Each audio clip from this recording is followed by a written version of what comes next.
ये जीएसटी बड़े व्यापारियों के चोरी का सबसे बड़ा रास्ता है। एक कपड़े की कीमत है हमारी 200 रुपया और जीएसटी भी हम देंगे 200 रुपया। मिडिल क्लास को कितना मुनाफा होता होगा यह भारत सरकार का दिल ही जानता है।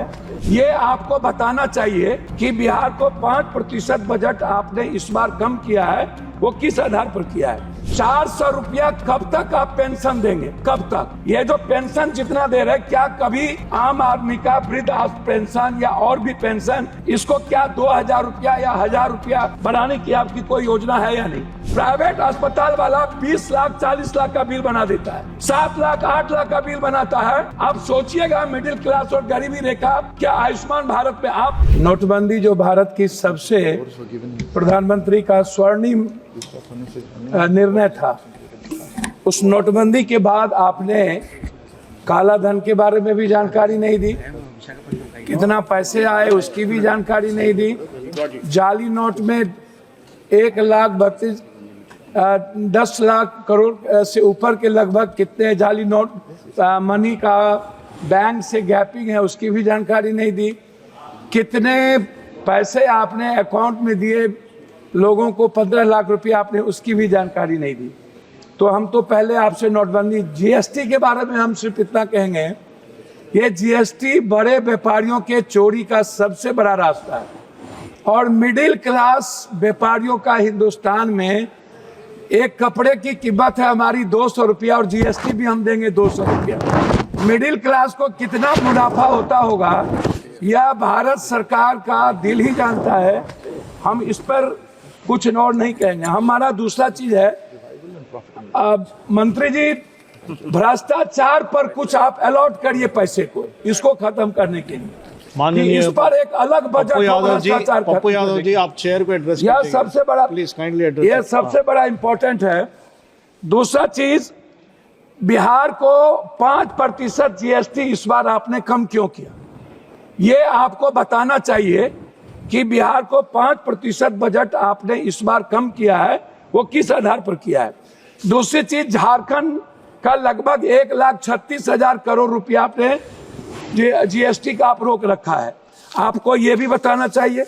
तीसरी चीज, 400 रुपया कब तक आप पेंशन देंगे? कब तक?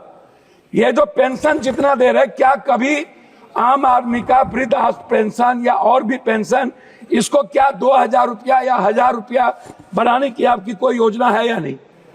चौथी चीज, आवास योजना जो आप देते हैं, प्रधानमंत्री आवास योजना जो आपका सपना है, अच्छी बात है, उसको आप इस राशि को कब बढ़ाएंगे? ये राशि बहुत कम है और इससे किसी का भी सपना पूरा नहीं हो सकता।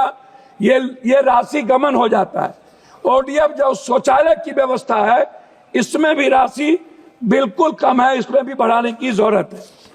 चौथी चीज, पांचवी चीज, आंगनबाड़ी, ममता, आशा, रसोईया, सुप्रीम कोर्ट का ऑर्डर है कि आंगनबाड़ी को सेविका को 25,000 और सहायक सेविका को 18,000, आशा और रसोईया को आपने इस पर कोई ग्रांट में भी और बजट में भी आपने नहीं लाया।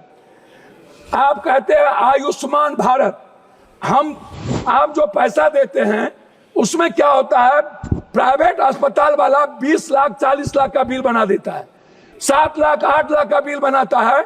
आप सोचिएगा मिडिल क्लास और गरीबी रेखा, क्या आयुष्मान भारत में आप ऐसा करिए मंत्री महोदया जी, अल्ट्रासाउंड, सीटी स्कैन, एमआरआई जांच और दवाई को आप फ्री कर दीजिए। आप मत दीजिए आयुष्मान, कृपया इतना चेयर को एड्रेस कीजिए, इतना चीज फ्री कर दीजिए। चौथी, सभापति महोदय, थैंक यू। 2 लाख करोड़ रुपया हम पर बिहार में कर्ज है, 2 लाख करोड़ रुपया, और बिहार सरकार आज नहीं, चाहे जिसकी भी सरकार हो, वर्तमान हो, कोई भी हो, उन्होंने और हमारे प्रधानमंत्री गांधी मैदान में विशेष राज के दर्जा की बात की थी। लेकिन जब हम लोग अटल जी के समय, हम लोग नीतीश जी और भी सभी साथियों के नेतृत्व में मिले थे, तो हम लोग विशेष पैकेज का एक बड़ा रूल दिया था। उसमें हम लोगों ने कहा था कि बिहार की जितनी बंद पड़ी फैक्ट्रियां हैं, टोटल आप उठा लीजिए, सासाराम से लेकर के और जितने जूट मिल कटिहार से लेकर के जितने चीनी मिल है, सारी फैक्ट्रियां इसको रिहैबिलिटेशन के लिए आप एक विशेष पैकेज दीजिए, उसको भी आपने नहीं किया। हमारी लगभग फैक्ट्रियां बंद हो गई। झारखंड में HCL से लेकर के लगभग 43% फैक्ट्रियां, गिरिडीह हो, धनबाद हो, बोकारो हो, स्टील फैक्ट्री हो, लगभग बंद हो गई।